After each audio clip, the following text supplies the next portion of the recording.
10 hari pencarian, polisi belum temukan 3 bocah hilang di Langkat.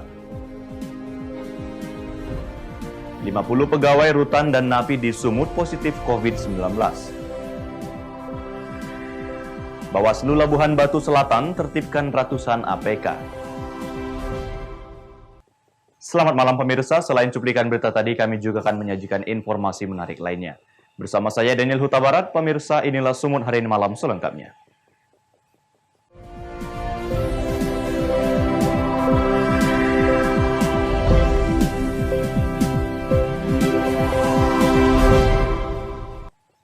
Kita ke informasi pertama, pemirsa. Polres Langkat, Sumatera Utara masih mencari 3 bocah hilang di Desa Namanjahe, Kecamatan Salapian, Kabupaten Langkat. Namun hingga kini polisi masih belum menemukan titik terang hilangnya ketiga bocah tersebut.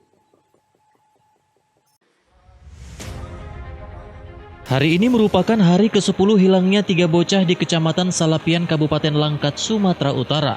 Segala macam cara dan upaya dilakukan polisi dan TNI dibantu warga untuk mencari keberadaan ketiganya. Pencarian ketiga korban dilakukan siang dan malam hari. Radius pencarian mencapai ratusan hektar dari lokasi ketiganya terakhir kali terlihat. Polisi bahkan mengerahkan 2 ekor anjing pelacak dari Polda Sumatera Utara untuk mencari jejak 3 bocah tersebut. Kapolres Langkat AKBP Edi Suranta Sinulingga menyatakan, meski tidak ada kendala dalam pencarian, namun polisi belum menemukan bukti dan keterangan yang akurat terkait hilangnya 3 bocah tersebut, melainkan hanya satu keterangan warga yang akurat yang melihat ketiganya sedang bermain di lokasi pembuatan parit perkebunan PT LNK. Polisi juga terus mendalami kemungkinan hilangnya bocah akibat tindak pidana, dan setiap harinya Polres Langkat mengerahkan 40 orang personil polisi di Desa Namanjahe untuk mencari 3 bocah yang masih berusia 7 tahun tersebut. Berarti sebenarnya tidak ada, tapi bicara tentang upaya kita melakukan pencarian, upaya maksimal itu pasti membutuhkan informasi yang akurat, informasi yang relevan. Tapi sampai hari ini informasi yang kita terima itu walaupun banyak yang menyampaikan, tapi kurang relevan dengan kasus hilangnya anak tersebut, kecuali satu informasi bahwasannya terakhir kali ketiga anak ini dilihat di jam 10.30 oleh Ibu Evi. Setelah informasi ini tidak ada lagi informasi yang signifikan untuk menjadi bahan kami dalam melakukan pencarian ataupun penyelidikan motif ataupun kondisi lain yang menyebabkan ketiga anak kita ini hilang sampai hari ini. Wahyu Pratama melaporkan untuk Evarina TV. Pasangan suami istri di kota Tanjung Balai, Sumatera Utara diringkus polisi karena melakukan pencurian di sebuah rumah di Jalan Asahan, kota Tanjung Balai, Sumatera Utara. Emas dan uang yang berhasil dibawa kabur pelaku akan digunakan untuk membayar sewa rumah. Inilah tersangka S, 38 tahun dan istrinya berinisial N, 28 tahun. Warga kota Tanjung Balai yang diringkus Satreskrim Polres Tanjung Balai. Kedua pasangan suami istri ini hanya bisa tertunduk malu saat pihak kepolisian menggelar konferensi pers di halaman Polres Tanjung Balai. Keduanya ditangkap petugas atas kasus pencurian di rumah warga di Jalan Asahan dengan mengambil cincin emas dan uang 1 juta milik korban. Sebelumnya pasangan suami istri ini pun telah bersekongkol. Sang istri diketahui sebagai eksekutor dalam rumah, sedangkan sang suami menjaga situasi di luar rumah. Kepada petugas, tersangka mengaku bahwa uang hasil kejahatan itu nantinya digunakan untuk membayar sewa rumah baru. Baik, jadi suami istri ini melakukan pencurian dengan pemberatan dengan dibantu oleh kawannya yang inisial D karena faktor ekonomi. Jadi rencana uang hasil curian tersebut mereka akan gunakan untuk menyewa sebuah rumah, karena selama ini mereka tidak memiliki rumah. Barang apa saja yang berhasil mereka ambil? Barang yang mereka ambil dari korban itu ada cincin, kemudian tas pinggang berisi uang, kemudian rokok. Hingga kini diketahui pasangan suami istri tersebut telah diamankan pihak kepolisian. Wanda Pratama melaporkan untuk Eva Rina TV. Pemirsa, lahan salah seorang warga di Desa Sunggamtonga, Kecamatan Padang Bolak Tenggara, Kabupaten Padang Lawas Utara, Sumatera Utara terbakar. Api diduga berasal dari puntung rokok. Kebakaran lahan terjadi di Desa Sunggamtonga, Kecamatan Padang Bolak Tenggara, Kabupaten Padang Lawas Utara, Sumatera Utara. Penyebab kebakaran lahan milik warga ini diduga berasal dari puntung rokok. Tim gabungan dari Badan Penanggulangan Bencana Daerah Kabupaten Padang Lawas Utara bersama Babin Kamtipmas dan Babinsa serta dibantu oleh masyarakat berjibaku memadamkan api. Kebakaran lahan terjadi sekitar pukul 20 waktu Indonesia Barat. Tampak belasan petugas berusaha memadamkan kobaran api dengan menggunakan peralatan seadanya. Petugas memadamkan api dengan menggunakan alat semprot air dengan memanfaatkan mata air terdekat. Masalah kebakaran yang terjadi itu mungkin kita di awal sampai sekarang penyebabnya belum bisa kita pastikan, tapi dugaan sementara mungkin dari puntung rokok. Tapi untuk sampai saat sekarang ini berkat kesiapan dari BNPB, Babin Kamtipmas dan Babinsa, alhamdulillah kebakarannya bisa kita kendalikan dan kita padamkan. Luas lahan Pak yang terbakar Pak? Dugaan sementara kurang lebih 2 hektar. 2 hektar Pak ya? Ya. Api bisa dijinakan petugas berkisar 2 jam. Luas lahan warga yang terbakar kurang lebih 2 hektar.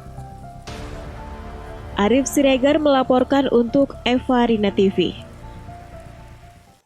Sumut hari ini masih akan kembali sesaat lagi, tetaplah bersama kami.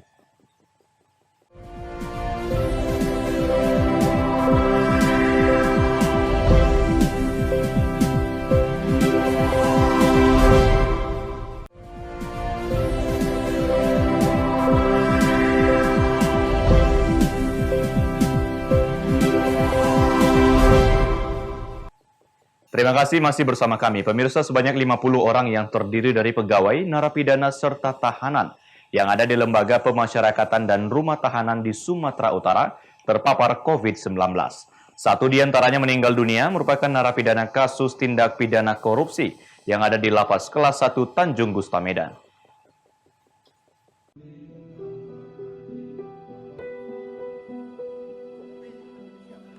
Kantor Wilayah Kementerian Hukum dan HAM Provinsi Sumatera Utara menyatakan total ada 50 orang, baik pegawai maupun narapidana, yang terkonfirmasi positif COVID-19 di Lembaga Permasyarakatan dan Rumah Tahanan di wilayah Sumatera Utara. 1 di antaranya narapidana tipikor dinyatakan meninggal dunia. Adapun data yang terkonfirmasi positif COVID-19 dari hasil tes swab, yakni pegawai dari Rumah Tahanan Lubuk Pakam, Labuhan Deli, Gunung Sitoli, Teluk Dalam, dan Lembaga Permasyarakatan Kelas 1 Medan. Penyebaran virus ini merupakan klaster baru di lingkungan lapas dan rutan di wilayah Sumatera Utara. Untuk narapidana sendiri yang terpapar COVID-19 tersebut telah dirawat di ruang isolasi khusus di dalam penjara yang telah dilengkapi tim medis dan fasilitas obat serta vitamin.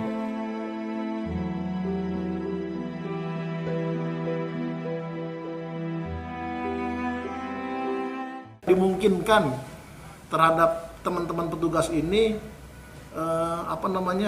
membawa virus, dan yang lebih berbahaya kalau dia OTG, dia merasa sehat sementara narapidana yang di dalam banyak fisiknya yang kurang bagus, akhirnya bisa saja tertular, kan seperti itu. Kemungkinan terjadinya penularan. Nah, ada beberapa contoh pegawai kita di Lubuk Pakam, di Deli Serdang Lubuk Pakam ada satu yang terkena itu, dan sampai sekarang masih dirawat. Mudah-mudahan yang bersangkutan sehat. Untuk Labuan Deli pegawai juga ada 1, warga binaan 2 yang terkena. Ini mudah-mudahan juga nih masih udah dalam perawatan Royal Prima ini. Pegawai kita juga sudah diisolasi dan ini sudah masuki hari 14. Dari informasi yang kami dapat dari Pak Nimrod selaku Karutannya, sampai hari ini semuanya sehat, artinya tidak menunjukkan gejala. Di Gunung Sitoli ada 9, ini lebih besar lagi. 9 itu dari 97, sementara masih ada 100 lagi yang belum diswab. Hari ini saja 97 ada 9. Mudah-mudahan sih ke depan tidak ada lagi, tapi itu harapan kami karena baru hari ini, besok dilanjutkan lagi dengan 100 orang yang akan diswab. Mudah-mudahan bisa diatasi di sana. Teluk Dalam pegawai yang kena 6, justru warga binaannya yang banyak. Warga binaannya ada 27, sejak tanggal 3 Oktober dilakukan swab massal dalam satu lapas 130 orang, 27 kena. Pegawainya 6. Karena keterbatasan daya tampung rumah sakit di sana, sehingga warga binaan kami yang 27 juga diisolasi di dalam. Sebenarnya bukan hanya kelemahan kita, bukan hanya rumah sakit tidak menampung, tapi masalah keamanan. Khawatirnya ditaruh rumah sakit, dia kabur. Itu yang kita khawatir, sehingga akan lebih aman diisolasi di dalam lapas. Nanti gugus tugasnya yang membantu untuk menjaga kesehatannya, memberikan makanan, memberikan nutrisi tambahan, obat, vitamin, dan lain sebagainya. Pihak lapas dan rutan yang ada di Sumatera Utara juga diimbau untuk memberikan semangat dan motivasi kepada seluruh petugas dan narapidana untuk berjuang dan bekerja sama dalam mencegah penyebaran virus tersebut. Daniel P. Kuali melaporkan untuk Evarina TV. Selain itu, pemirsa, tersangka perusakan mobil pickup milik Dinas Bina Marga dan Bina Konstruksi Sumatera Utara berhasil diamankan Polrestabes Medan. Hal tersebut karena pelaku ikut melakukan perusakan mobil dinas tersebut saat aksi unjuk rasa menolak Omnibus Law Cipta Kerja di depan kampus Institut Teknologi Medan yang berada di Jalan Gedung Arca Medan beberapa waktu lalu. Tersangka yang diamankan yakni berinisial MHB, merupakan warga Jalan Sukaramai, Kabupaten Bengkalis.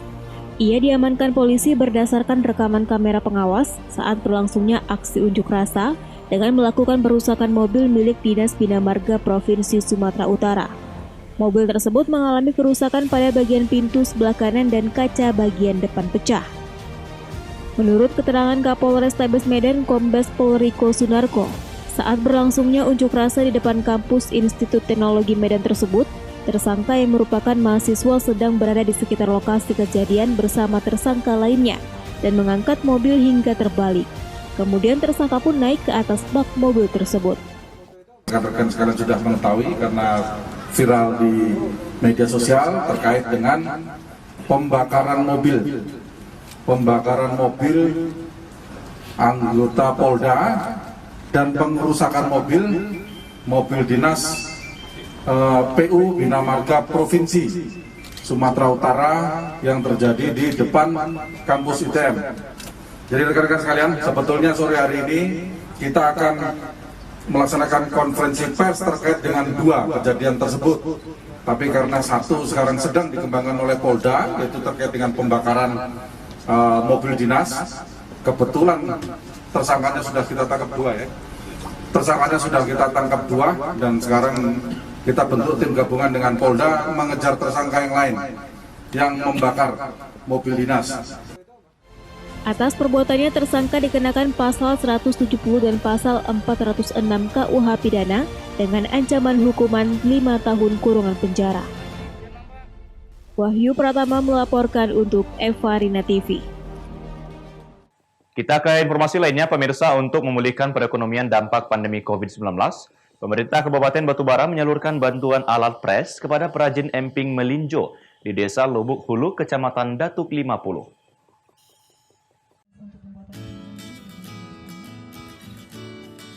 Bantuan alat pres emping melinjo diberikan langsung oleh Bupati Batubara Zahir kepada para perajin di Desa Lubuk Hulu, Kecamatan Datuk 50, yang merupakan salah satu sentra penghasil emping melinjo di Batubara.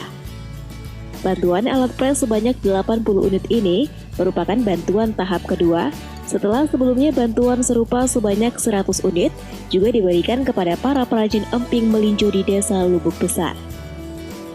Dengan bantuan alat pres ini, Zahir berharap dapat mempermudah pekerjaan para perajin dan meningkatkan jumlah produksi emping melinjo.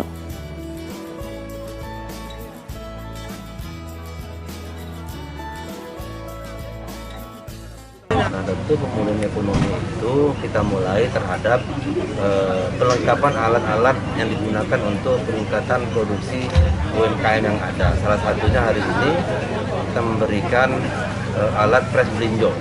Mudah-mudahan alat ini bisa meningkatkan produksi yang selama hari ini mereka secara manual sendiri-sendiri pakai kayu dijepit dan lain sebagainya. Yang kedua, nanti yang lain juga kita menunggu apa lagi ya dari masyarakat, dari pemerintah desa, apalagi pemerintah harus berikan. Pemerintah siap memberikan stimulan untuk peningkatan pemulihan ekonomi itu. Sementara itu, Kadis Kesehatan sekaligus juru bicara Satgas COVID-19 Batubara, Wahid Kusyairi mengatakan, pemerintah Batubara saat ini tidak hanya fokus pada penanggulangan dampak kesehatan saja, tetapi juga terhadap pemulihan ekonomi warga selama pandemi COVID-19.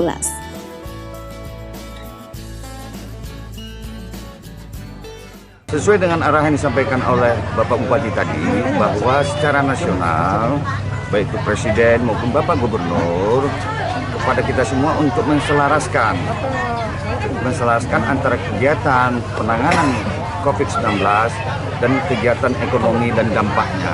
Nah, salah satu kegiatan ini adalah membangkitkan kreasi daripada masyarakat kita, khususnya usaha kecil menengah. Taufik melaporkan untuk Eva Rina TV. Sumut hari ini masih akan kembali sesaat lagi, tetaplah bersama kami.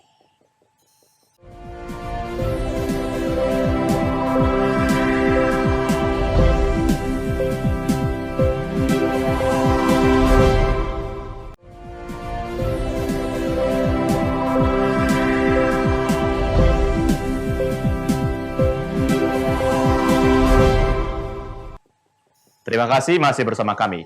Pemirsa, Bawaslu Kabupaten Labuhan Batu Selatan menertibkan ratusan alat peraga kampanye dari 5 pasangan calon kepala daerah pada Pilkada 9 Desember 2020 yang tidak sesuai dengan aturan PKPU Republik Indonesia.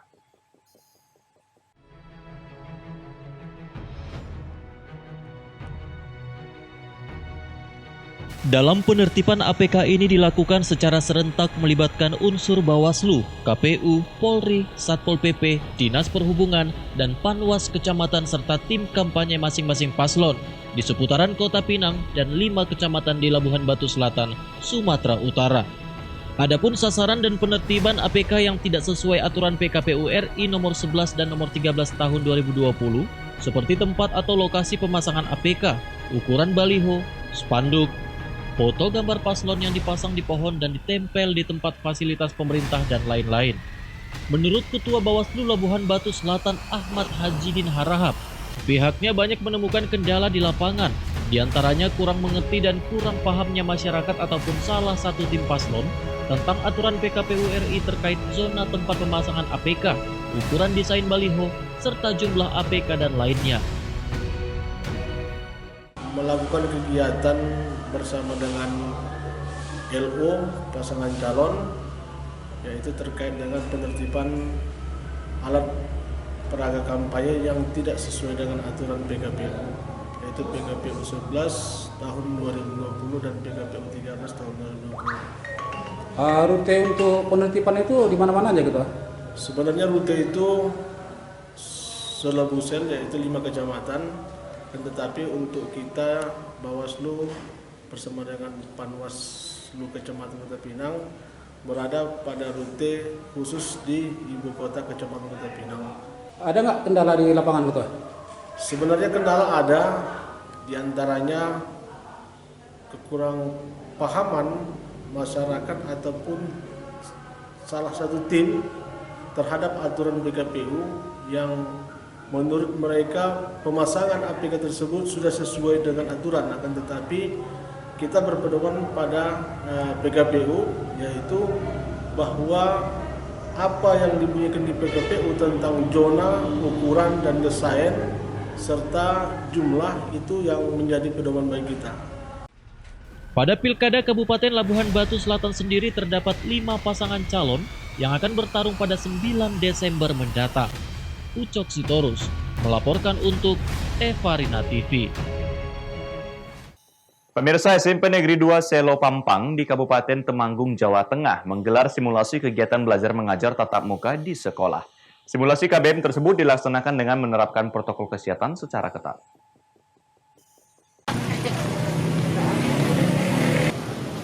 SMPN 2 Selopampang di Kabupaten Temanggung, Jawa Tengah, Senin 26 Oktober menggelar simulasi kegiatan belajar mengajar KBM tatap muka dengan tetap menerapkan protokol kesehatan COVID-19. Saat memasuki gerbang sekolah, para siswa melalui pengukuran suhu tubuh, mencuci tangan, dan kemudian menerima hand sanitizer gratis dari sekolah. Selanjutnya, siswa menuju ke kelas masing-masing dengan diarahkan guru untuk menempati bangku yang sudah diatur, yakni berjarak lebih dari 1 meter antar setiap bangku. Kepala Sekolah SMPN 2 Selopampang, Ugi Utami, menuturkan, dalam simulasi pihak sekolah membatasi jumlah siswa yang masuk, yakni 20 anak per 1 kelas. Dengan total terdapat 6 kelas yang melangsungkan belajar tatap muka dalam sehari. Sementara beberapa siswa mengaku senang karena dapat kembali bersekolah meski harus menerapkan protokol kesehatan yang ketat mulai saat berangkat sekolah hingga pulang. Siswa bisa kami masukkan per paralel, per jenjang. Jadi untuk siswa kelas 9 hari ini bisa masuk semua, bisa masuki dalam 6 kelas. Dan setiap kelas maksimal jumlahnya 20. Sehingga bisa tercover semuanya. Kemudian untuk tanggal 27-nya besok kelas 8. Sama seperti itu. Bisa ngerasain sekolah lagi setelah sekian lama, ya senang-senang aja lah. Satu hari mengikuti berapa pelajaran? Kalau hari ini 6 pelajaran. Camat Selopampang Adi Pitoko mengatakan, mekanisme pembelajaran tatap muka dianggap sudah ideal karena pembelajarannya hanya beberapa jam dan tidak ada waktu istirahat. Selain itu, siswa yang masuk sekolah juga diantar dan jemput oleh orang tua. Saya yakin nanti kalau rekomendasi ini disampaikan ke Bapak Bupati, saya mungkin Bapak Bupati misalnya memberikan rekomendasi untuk pembelajaran tatap muka secara protokol kesehatan. Hingga kita sampaikan kepada Bapak Ibu wali murid sekaligus juga kepada siswa bahwa ini baru simulasi. Kecamatan Selopampang menjadi satu-satunya kecamatan di Kabupaten Temanggung yang masuk dalam zona hijau. Oleh karenanya, tim Satgas Kecamatan akan mengajukan kepada tim Satgas Kabupaten untuk membuka kembali sekolah di daerah tersebut guna melaksanakan kegiatan belajar mengajar tatap muka. Dari Temanggung, Jawa Tengah, Firman Eko Handi, Kantor Berita Antara mewartakan. Pemirsa, demikianlah rangkaian informasi dalam Sumut hari ini malam. Saya Daniel Huta Barat mewakili kerabat kerja yang bertugas pamit undur diri. Terima kasih atas kebersamaan Anda dan sampai jumpa.